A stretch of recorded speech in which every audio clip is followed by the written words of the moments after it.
Hello, everyone. Welcome to week 10. Hope you had a fun weekend.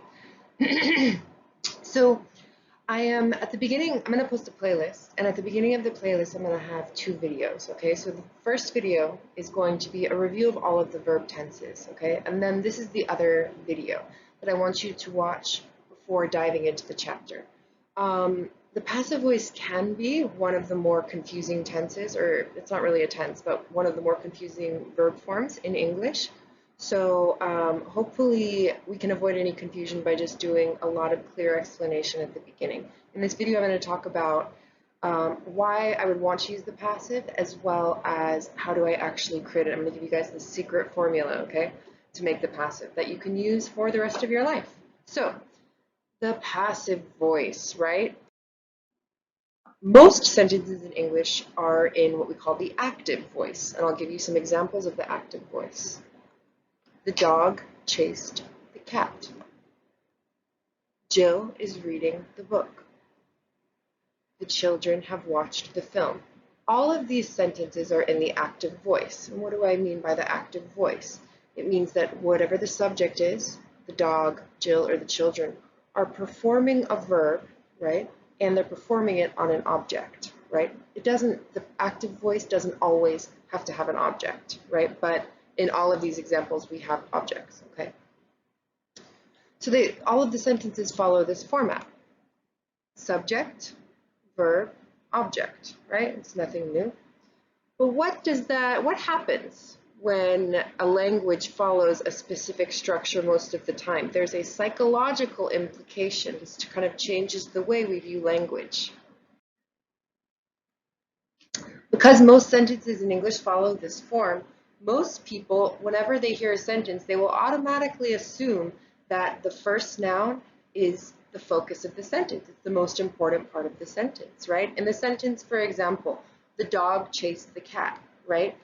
Most people, especially most English speakers that I ask, if I say, who's the focus of the sentence? What's the important part of the sentence?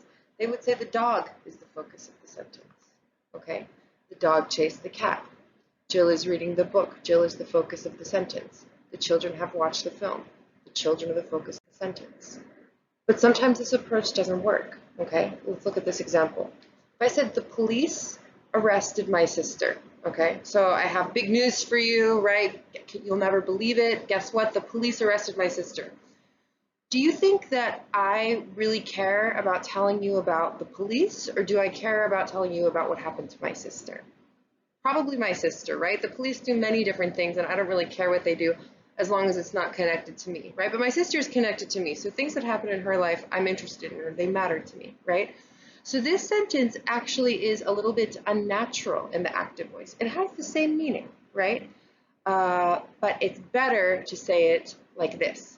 My sister was arrested by the police, right? Now my sister is in the subject position. She's in the beginning, so we're nice and clear about what the focus of the sentence is, okay? My sister's the new subject, but unlike the active voice, she is now receiving the verb. She's not performing the verb. So we'll call, as we're dealing with the passive, we'll call the person who is performing the verb the actor, and the person or the thing that is receiving it is the recipient. For example, in the sentence, the dog chased the cat, right? The dog chased the cat. The dog would be the actor. The cat would be the recipient because it was receiving the verb, and the dog was performing or giving the verb, okay? In this sentence, my sister was arrested by the police. Who performed the action? My sister or the police? The police performed the action, right? Even though my sister is the subject. So what does this let us do? The passive voice lets us make the recipient of any action the subject, okay? But we're changing the meaning. Well, we're keeping the meaning the same, but we're changing the form so that we're focusing on the right thing. So we're going to have to make a few small changes in the verb, which is why we need the passive voice. So, like I said, we need the passive to bring focus to the recipient of the verb, not the actor or the performer of the verb, okay? So for example, the dog chased the cat.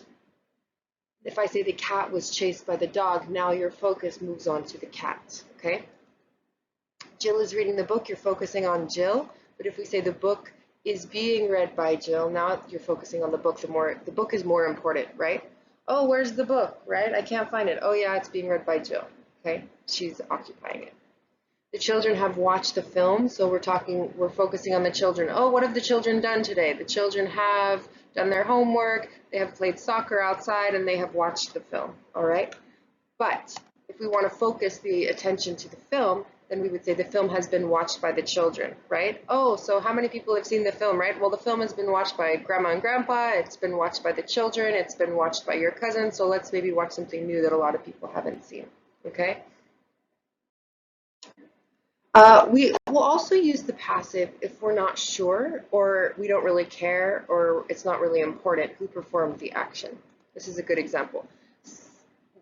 What do you think? What sounds better? Someone built this house 100 years ago, or this house was built 100 years ago, right? What do I care about? I care about the house. I don't really care about the person who built it, right?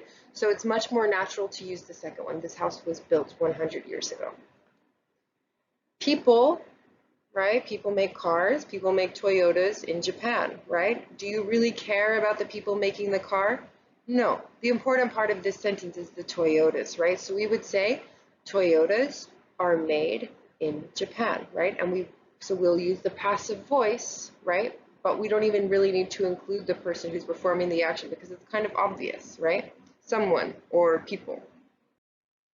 So how do we make the passive? I'm going to go over this formula many, many, many times, okay? So you're going to get lots of opportunities to see it and to practice with it, okay? So let's look at the example. The police arrested my sister. What's the very first thing I need to do? I need to identify who is the recipient of the verb, right? In this sentence, who's the recipient? We already talked about it. That was my sister, right? So we're going to find our object and move it to the subject position. My sister, right?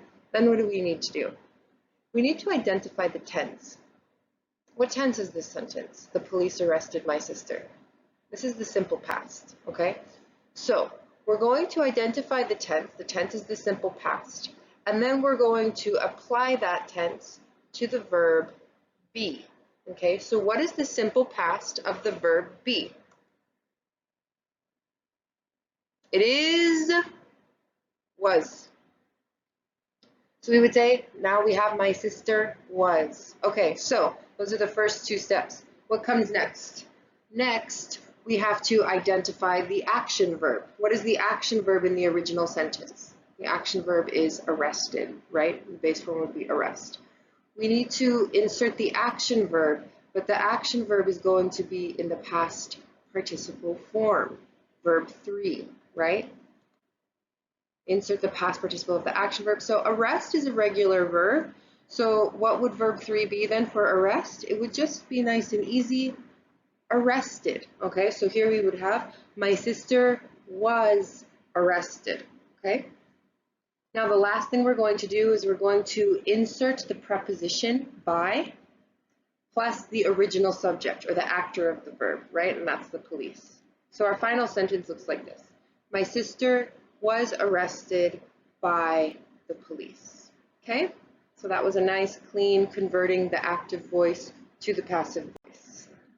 So here's the formula, right? Once again, if you want to take like a screenshot of this so you always have it, you could even like get one of those, those necklaces where you like put the picture of someone, a locket who's like really important to you. If you wanted, you could get one of those necklaces and put the passive formula in it. Yeah, why not? Keep it close to your heart. That's what I do. It's like, all right, so here is all the rules, right? Move the original object to the beginning of the sentence. Now it's your subject. Add the verb be in the appropriate tense. Add the past participle, verb 3 of the action verb, and include by plus the original subject. Okay? All right, so let's look at this. Let's do some examples together. The dog chased the cat, but we want to focus on the cat, right? So we would say, what would we do first? What's the first thing we have to do? We need to move our object, the cat, to the beginning of the sentence, the cat, right? Then what's the next thing? We need to identify the tense, right? The tense here is the simple past. What's the simple past of the verb be for the cat? Was. The cat was. Okay, now we need to include verb 3 of the action verb. What's the action verb? The action verb is chase, right? So verb 3, it's a regular verb, so it would be just chased. Here we have the cat was chased. Insert by plus the original subject, by the dog. The cat was chased by the dog. Okay, Jill is reading the book, okay? All right, so what is my original object? It is the book, okay? What's the tense? The tense is the present progressive. So we would apply the present progressive to the verb be, right? And that would look, remember now, this is where it gets a little bit tricky, okay? The present progressive has two verbs, right? It has be plus verb ing, okay? So if the verb I am changing, be is basically my action verb in this form, I would say is plus be ing, is being, okay? Okay, I know that's a little bit tricky because it's not, be isn't the action verb of the complete sentence, but it's the action verb of the verb structure. Okay, we'll see it again in the next one as well, a good example of this. Okay, so the book is being, and then my action verb in the original sentence, Jill is reading the book, right, is read. What is verb 3 of read? Read. The book is being read by Jill. Okay, let's look at one more example of this. The children have watched the film. So first part is easy, move the object to the beginning, the film. All right, now this is a little bit trickier. What is the tense of this sentence? The tense is the present perfect, right? You need to apply the present perfect to the verb be, okay? So how would you do that? We would say the film has been, right? We need have plus verb 3. For the film, it would, and our verb that we're using is be, so we would say the film has been, right? What's the action verb of the original sentence? The action verb is the verb watch. Watch is regular, so we would just say the film has been watched by the children. And that's it. That's all I have for you guys. I'm basically going to go through this process on the other slides as we move through the chapter as well, but I wanted to just give you an idea of what to be thinking about and what to expect, right? And this is why you see how we're going to be transforming the verb be in many different ways. It's really important that you guys are very clear on what are your tenses, how do I create them, and why would I need to use them, okay? All right, so thanks for watching, and I will see you guys soon on the next video. Okay, have a good day. Bye.